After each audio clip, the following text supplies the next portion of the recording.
இறை இயேசுவில் அன்பார்ந்த உடன் விசுவாசிகளே, ஆசீர்வாதமான இந்த கால வேளையிலும் நம்முடைய பிதாவாகிய தேவனிடமிருந்தும் குமாரனாகிய கிறிஸ்துவனிடமிருந்தும் உங்கள் யாவருக்கும் கிருபையும் சமாதானமும் உண்டாவதாக. ஆமேன். இந்த நாளிலும் நமக்கு தரப்பட்டிருக்கிற கர்த்தருடைய வசனமானது நீதிமொழிகள் 1:8. என் மகனே, உன் தகப்பன் புத்தியை கேள், உன் தாயின் போதகத்தை தள்ளாதே என்பதுவே. அன்பார்ந்த தேவனுடைய பிள்ளைகளே, பிள்ளைகளுடைய கல்விக்கும் ஆன்மீக வளர்ச்சிக்கும் பொறுப்பேற்பது தாய் தந்தையரே. இன்றைக்கு நாமும் நம்முடைய பிள்ளைகளுக்கு என்ன கல்வி முறைகளை, ஒழுக்கங்களை, விசுவாசங்களை கற்றுத்தருகிறோம்? குழந்தைகளின் கல்விக்கு தாய்தான் சிறப்பான பொறுப்பு ஏற்பது ஒவ்வொரு குடும்பத்திலும் வழக்கம். ஆனால் யூத வழிமுறைகளில் சமய உண்மைகளை தங்கள் மகனுக்கு அளிப்பது தந்தையின் முதன்மையான கடமையாகும். இதை பரிசுத்த வேதாகம் கூட சொல்லுகிறது.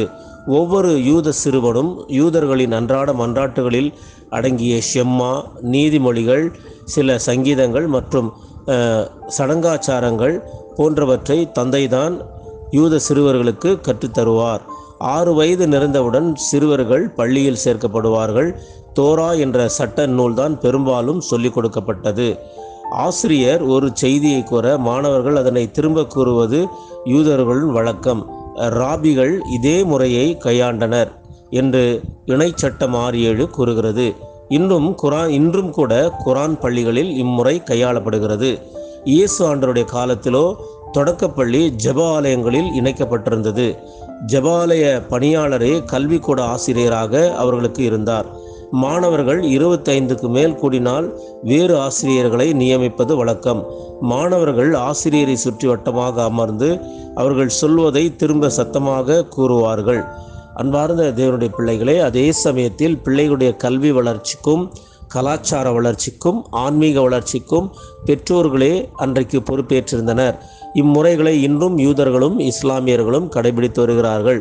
ஆனால் ஆண்டவருடைய பிள்ளைகளாகிய நாம் இன்றைக்கு நம்முடைய பிள்ளைகளுக்கு பரிசுத்த வேதாகமத்தை கற்றுத்தருகிறோமா?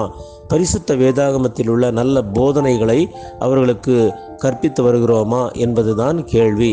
இன்றைக்கு நாம் அவ்வாறு பிள்ளைகளுக்கு கற்பித்து கிறிஸ்தவ விசுவாசத்திலே, ஒழுக்கத்திலே வளர்ப்பதற்கு அழைக்கப்பட்டிருக்கிறோம். நாமும் கூட கிறிஸ்தவ விசுவாசத்தில் ஒழுக்கத்தோடு வாழ்ந்து வளர்ந்து நம்முடைய வேதாகம சம்பவங்களை, வேதாகம நிகழ்வுகளை பிள்ளைகளுக்கு எடுத்து கூறுவோம். அதன் வழியாக பிள்ளைகளும் வேதாகம ஞானத்திலே வளருவார்கள்.